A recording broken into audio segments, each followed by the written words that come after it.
Good day.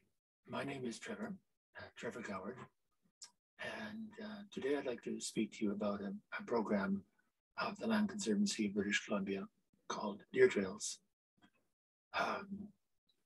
As for myself, briefly, I'm a lifelong naturalist. I've spent the past 40 years thinking fairly deeply about a group of organisms called lichens, and as chance would have it, I also see myself as a self-appointed follower of Deertrails. What I want to talk to you about today, the question I want to explore, is whether the future need be as dark, as bleak, and as unlivable as many of us by this point probably feel that it is. And my encompassing answer to that question is no, it need not be. But, and here's the premise, the events that are now surrounding us, events of the kind we see on the news every day, floods and droughts and fires and so on, are the outcome of more than a century of war waged against the living earth.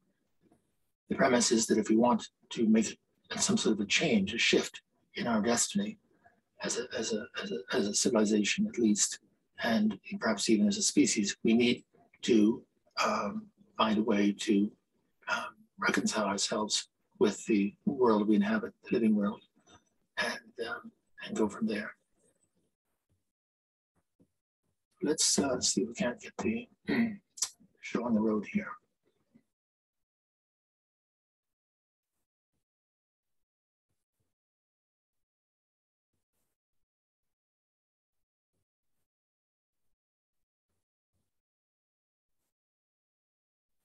My talk, as I say, is about Deertrails. And the question I'm trying to answer broadly is, why Deertrails?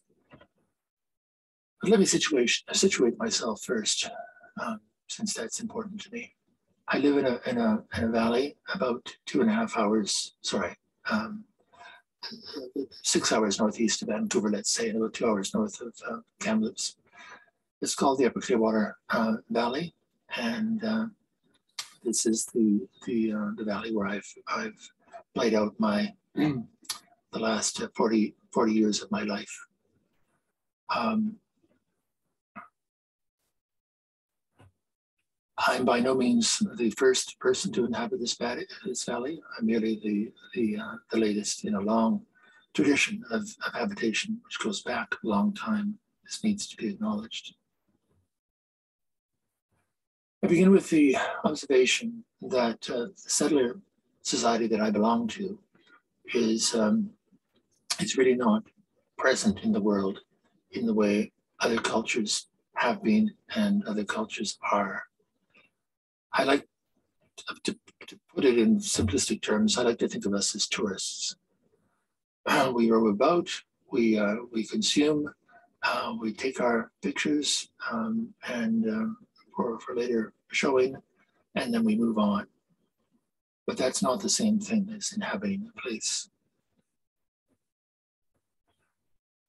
Our way of thinking is very much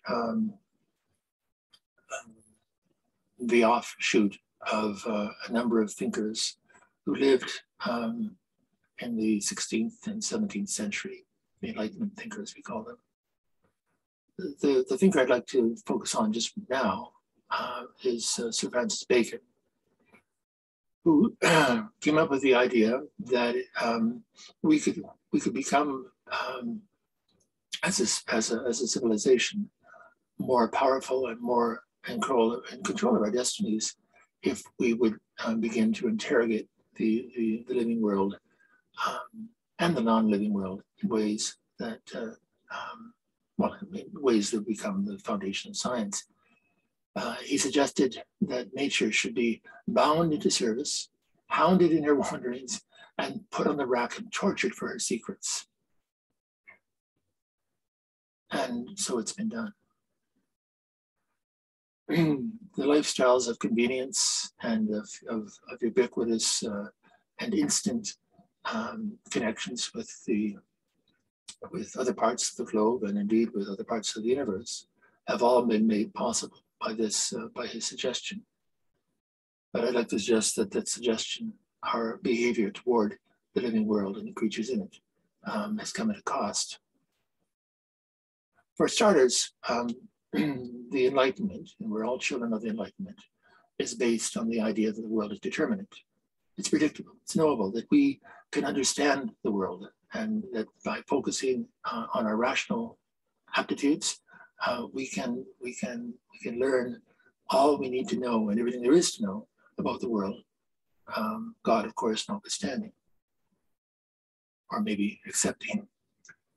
It was basically the idea that 1 + 1 = 2, that you can gather together a bunch of facts and you can put them together and voila, you have instant knowledge. Well, it turns out that this approach has been very good for the inanimate universe, at least to a point, and therefore for physics and chemistry. And it's no surprise that physics and chemistry flourished long before the biology and ecology. And the biology and ecology have really got off the ground in the latter half, let's say, of the 20th century. But it remains a fact that biology, which is the study of life in principle, cannot touch the thing that it actually studies. Life is not accessible to science. The bits and pieces that go into making up life, of course, one can study and one can examine, but one is never able to put it all together as an equation, 1 + 1 = 2. This approach we've taken toward asking the earth for her secrets might be put in some sort of a mythological framework. And if so, I think the story would run something as follows. That the living earth said to Bacon and all of those who came after him, yes, sure, I'll give you my secrets. You can torture me as much as you want. You'll learn what you need to learn. But you'll only learn enough that you need to know to gain the power that you will gain in order to destroy yourselves. And that is Gaia's curse. That we have the power, but we haven't learned enough about existence, about our relationship to the living world, to move past the very real probability that we will destroy ourselves. And indeed, we've been doing that very thing very slowly. A century and more, well, a couple of centuries, I guess you could say, of believing that the solution to pollution is dilution has caused us to change the very atmosphere, the very chemistry of the atmosphere, and therefore to put ourselves at tremendous risk. Starting about 2000, the idea surfaced that we've entered a new epoch called the Anthropocene. The Anthropocene, as many see it, is this time of celebration. That is, our team won. Henceforth, our control of the world is complete. We can move forward and finally learn how to steward the planet to our own needs and I might say whims. So that's one view of the Anthropocene. There's another view that says there is no such thing as the Anthropocene. The Anthropocene means the time of mankind, of humanity. I think that the time of humanity is over, basically. It was what was called the Holocene. It was the 10,000 years of climate stability that allowed our future, or sorry, our species to get its act together and bring ourselves to where we are now. We are now entering a world which might more reasonably be described as the Pandoracene, as in Pandora's box.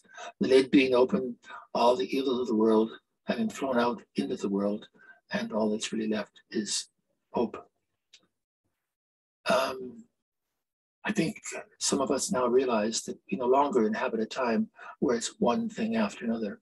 Rather, we live in a time of where it's one thing on top of another, where the crises are no longer solvable, are no longer resolvable by any single solution. There is no single solution. The best we can do is mediate and make their effects less disastrous than they might otherwise be. So this brings me to the dark place, the midnight of the soul. And in that midnight, there are two questions, I think. The first is, assuming that there is still possible to build for ourselves and for the world some sort of livable future, what would that have to look like? Well, as I've already stated, there would have to be some sort of truce, long-term reconciliation between ourselves and the living world. We'd have to become a culture of enough rather than a culture of more. And we'd have to live reciprocally with the living world instead of taking and taking and taking beyond its capacity to supply and beyond its capacity to sustain us. The second question is, well, is such a thing even possible? Have we really gone so far that there is no hope? I would suggest that if we wait for government to lead us forward, we're doomed. I don't, for reasons that are very complex and that are the subject of another of these talks, I think that that's structurally impossible. Government will not now and not ever lead us to a place unless we ourselves lead the way. And I believe that there is a reason for hope, that if individuals within our society begin to build into their lives another attitude toward existence, toward the living world, that we can really move forward. And I'd like to share with you now 6 reasons for hope, at least for me. First reason is that a man named James Lovelock many years ago published a book which he called Gaia. And in that book, he gave us a unifying metaphor for the planet and indeed for our relationship to it. Gaia is a god, a goddess, and it is a holistic frame for looking at and thinking about the world as a place. The second reason for hope is, believe it or not, lichens. That's the very thing I study. I wouldn't say this to you if I had been studying birds all my life, if I'd been studying mosses all my life, or even people. Lichens, however, are different from all the above and everything else, basically, in that they are an association, call it a consortium, of 2, and now, as we understand, 3, 4, any number of organisms from different evolutionary histories, all living together and forming an organism, or that we see as a lichen. But if you look, you see algal partners, these green cells that photosynthesize, and you see the blue threads running through, which are the fungal hyphae. That's what a lichen is. And a lichen, lichens have helped me understand what I call the lichen rule.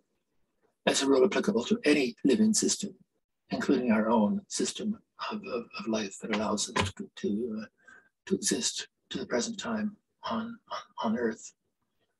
The lichen rule goes as follows: that the parts must always, at some point, refer themselves to the whole, because in doing so, the whole gives resilience to the parts. My third reason for feeling hope is the mind of the deer. Deer are, I guess, what scientists might call a keystone species in the life of the forest. I'm not speaking about mule deer necessarily, or even cervine. I'm speaking about ungulates, animals that are herbivores that are predated upon by carnivores, and most of whom build for themselves networks of trails, webworks of trails through their homes. And they live more or less in the inverse way that a spider lives, by knowing their network so well that they can find food, but they can also escape predators. And so deer trails delineate reticulate the surface of the planet. Let's not call them deer trails, let's call them wilder trails, trails of the wild animals. They have hooves, they must create systems of trails, webworks to protect themselves from their predators, including us. And in the doing, these wilder trails have made it possible for a number of species to become who we are. So in our case, I think it's no accident that humans, having evolved in the savannas of South Africa, have been following wilder trails from the get-go, and that having gotten the knack for that, and having found the wilder trails to be the means to self-sustenance and to safety in time of war, I followed these trails effectively all across the surface of the earth. And I don't think it's an accident that most of you viewing this photo will feel some sort of reflexive connection with this place. This human path follows the principles of a deer trail, of a wilder trail, and it invites us forward in a way that perhaps most of us are not aware of most of the time, but nonetheless, most of us can feel when the moment arrives. So the deer are leading us to a connection, a deep connection with ourselves in a very early time in our evolution as a species, and certainly our evolution as a civilization. A time long before the modern technologies, in a time when we were embedded in our world in ways that most of us can hardly imagine today. My fourth reason for hope is that another creature that was shaped by the following of wilder trails and the hunting of deer and their kin are the dogs and the wolves, or the wolves and the dogs. Of course, all canines we're familiar with have evolved through our own actions and relationships from their forebears, the wolves. And wolves and dogs are the followers of the way. They're our guides. When you look into the eyes of your canine friend, your purple, what you're looking at is a creature with superpowers that we can only imagine. They are trained to understand and experience the world, if left to their own devices and given the freedom to do so, in ways that take us back to a very, very early time in our thinking and in our being. These are things I think to think about. The fifth point is the fact that humans are born with all manners of aptitudes. You might call them intelligences. And every generation is born with people who have, according to the people who think of these things, at least 8 kinds of intelligence. There are those who are born with musical intelligence, like this fine woman on the right here. There are others who are born with logical, mathematical ability, and they become the Newtons of the world. There are some with kinesthetic ability. They become the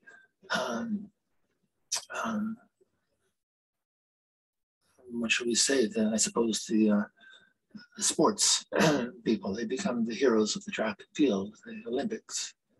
There are those with interpersonal. They become leaders and politicians and such. But importantly, there are also some of us, it's now clear, who are born, literally, with a naturalist understanding of the world. That is our knack. I know this because I was one such person, and I was born, unfortunately, in a time when my particular ability was not appreciated. If you have any of these other abilities, you were encouraged. If you're born with the naturalist understanding, you were placed more or less in the same place that our culture placed the indigenous peoples. You just weren't wanted on the voyage. and you were sort of trained out of it, as it were. And I believe that many young, brilliant young people gifted with naturalist intelligence are now involved in stock exchange and who knows what. But their intelligence is there. Their ways of understanding, which are natural to them, are still there, and this is reason for hope. Finally, there's a new story of our relation to the living world, which is now trying to be told. It's a story that has been underway for the last couple of years, even as we've developed our technological prowess, leading us to who knows where. The story hasn't been told, but it is a very different story than the Enlightenment story of 1 + 1 = 2. It's now been given a name. It's called Enlivenment, which not to say that the Enlightenment replaces the Enlightenment, the Enlightenment, but rather that it's an add-on to, that if we want the whole picture of how to be in this world, we must append the Enlivenment story and insight into the Enlightenment story and insight. And in this story, life is indeterminate. It's endlessly creative, it's relational, and it can't really be known. We don't have to go to God to the portions of the living world that can't really be understood. We have no further to go than to our own bodies as medical science. I think would agree, or any other creature around us and our relationships with them. So Enlivenment has a Bible, which is called The Biology of Wonder. It's published a few years ago. And it also has a vocabulary, terms. This is not something that you were born to and suddenly you know. It's an exercise. It's learning like anything else, how to find your way to another way of thinking. The problem with Enlivenment is that it somehow needs to find constituency. It needs a nook, some place within our worldview where it can find purchase and grow and prosper. It's not the case that this will ever occur within our Enlightenment mindset without some individuals deciding for themselves that they feel a call to understand deeply our place within the living world. And I'd have to say now that Deertrails, which is really the subject of this talk, is intended for such people. The Enlivenment ways of thinking are in many ways consistent with older ways of knowing. And so the shamans and the knowledge holders, they served in their culture to ensure social cohesion and purpose. They serve therefore a very, very important role.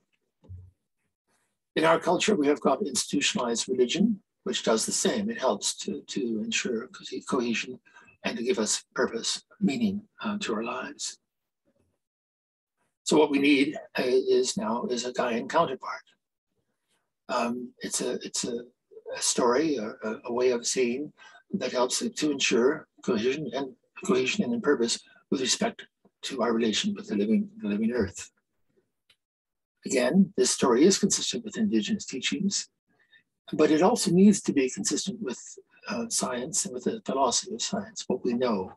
Our culture will not embrace understandings that are based on how it feels to look at crystals or a lot of the things that New Age thinkers came up with. It needs to be founded in science. And but the science also, the part of science that it needs to be founded in must be consistent with indigenous thinkings, because indigenous thinkings are the way forward fundamentally.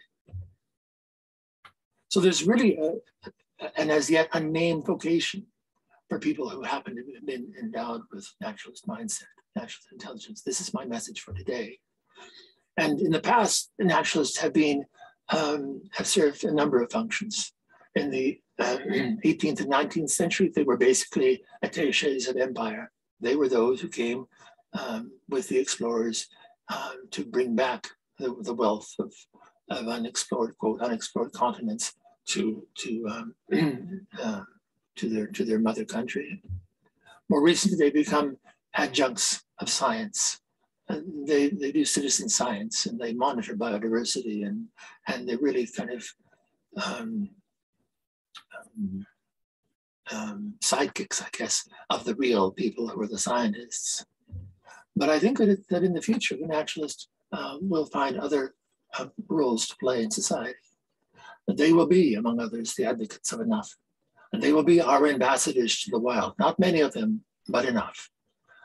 They will be the local knowledge holders, the people who are attentive to change, and who are there to warn their neighbors of events about to unfold. They will know Gaia in deep ways that are not accessible to most people who aren't born with this particular kind of intelligence. There'll be early warning sentinels, observers of change, and finally, mentors of the middle way. That last is the subject of another talk someday. So what I'm advocating and what Deertrails is trying in a very small way to bring forward is a new vocation, a practice of the wild. Which brings me back to Deertrails. I want to leave you with this idea, which maybe is just an idea, or maybe it's something deeper. If we realize that our species always, and many indigenous people today, move about through the forest or through their landscape, following the mind of the ungulates, the wilder trails, and we compare that with the way we move about in the world today, our settler society, we see that pretty clearly a discrepancy or a disconnect between the two manners of experience in the world. I'd like to just leave you with a question, well, what if? What if finding some sort of bridge between the settler outlook of the world and the indigenous outlook in the world were as simple as, and I don't say it is as simple as, but what if it involved simply the daily practice of following wilder trails, of moving through the forest in attune with the minds of the animals who create a world for themselves in their trail systems, and who therefore survive and therefore lead us out into our own survival. What if?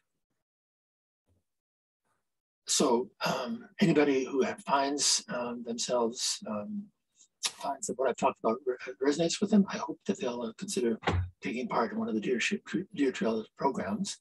And there's a number here for more information. Call out to the photographers for this slideshow, and a big call out to Kathy Armstrong and Diana Sternberg at TLC. Thank you all, and thanks for taking part. Mind how you go.